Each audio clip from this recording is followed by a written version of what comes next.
For analysis, I'm joined now by Mark Watson, a former advisor, international security advisor at the Australian Embassy in Washington, and now national security advisor at Bondi Partners. Mark, thanks for your time.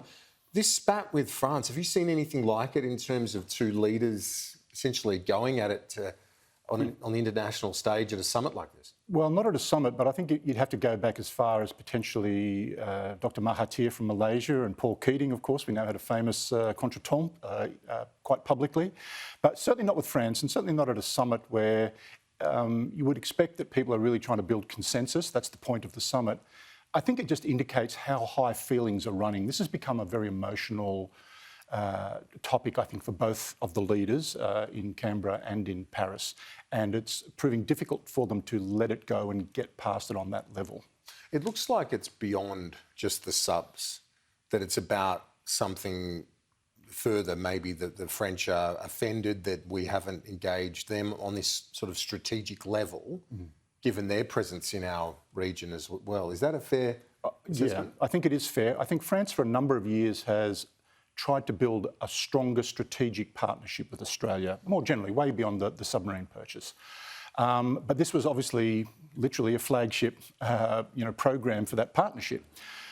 So to have it so publicly turned over, kicked over, was going to be very difficult for the French to accept. There's one thing I think that we need to recall, and that is that President Macron at that doorstop the other day, when the famous quote of "I don't think, I know" is the grab, he actually spoke at some length about the depth and the history of the Australia-France relationship. He is very cognizant of the sacrifice of Australians in France and other partners who, as he said, stood shoulder to shoulder with France in its hour of need.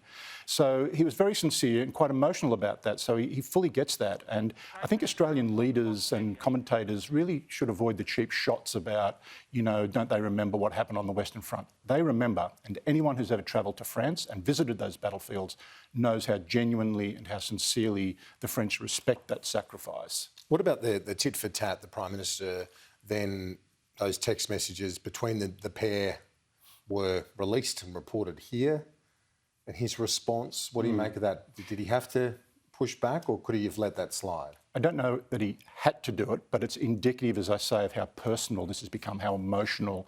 Normally these sorts of exchanges are housed in very, guarded diplomatic speak. Well, here it's kind of like, no, I'm not going to let that slide. Personally, I can't let that slide, even though the Prime Minister said it was a sledge against Australia. It was actually more of a sledge against him personally, to be honest. That's the way it sounded anyway. And I think it's one of those weird cases where each one of the perspectives from President Macron, President Biden and the Prime Minister, in their own way, they're probably right, even though they sound like they're all in conflict. I think President Macron feels he was deceived, but we don't think we lied to him. Our view is that the French were told repeatedly that there was a possibility that this contract would not continue, including Secretary of Defence Greg Moriarty in June in Senate estimates said Australia was actively looking at alternatives in case the contract couldn't continue. President Biden may well not have personally been told about the degree of communication on this issue, so he could also be right. And the Prime Minister... But he did throw us under them. Sorry to interrupt. Yes, no, indeed. The Prime Minister... I can see exactly why this would really irritate the Prime Minister. I can see why the President also wanted, if you like, to say, well, hey, this wasn't me, this was somebody else that screwed this up. Threw us under the bus, basically. Threw us under the bus. And the Prime Minister, I think, the real politic is he has to let that one go. He probably didn't have to let the French President's remarks go. Yeah, you get that. But it's interesting you say that from all their perspectives, potentially right, then you throw into that as well the domestic political equation, like the Australian election coming up, the French presidential election in April of next year as well. Yeah. It's very much like, for those who remember, a famous movie called Rashomon by Akira Kurosawa in the 1950s, and it's about a crime, and then it looks at it from the four different perspectives of four different people. Each saw the same event, all sees a very different event happen. Here's something different. There's a little bit of this in here. One thing for sure, it's a hot mess, and we need to work to resolve this with the French, and quickly. Yeah, it's not great. Mark Watson, great to see you in person for a change. It's a nice change. See you soon.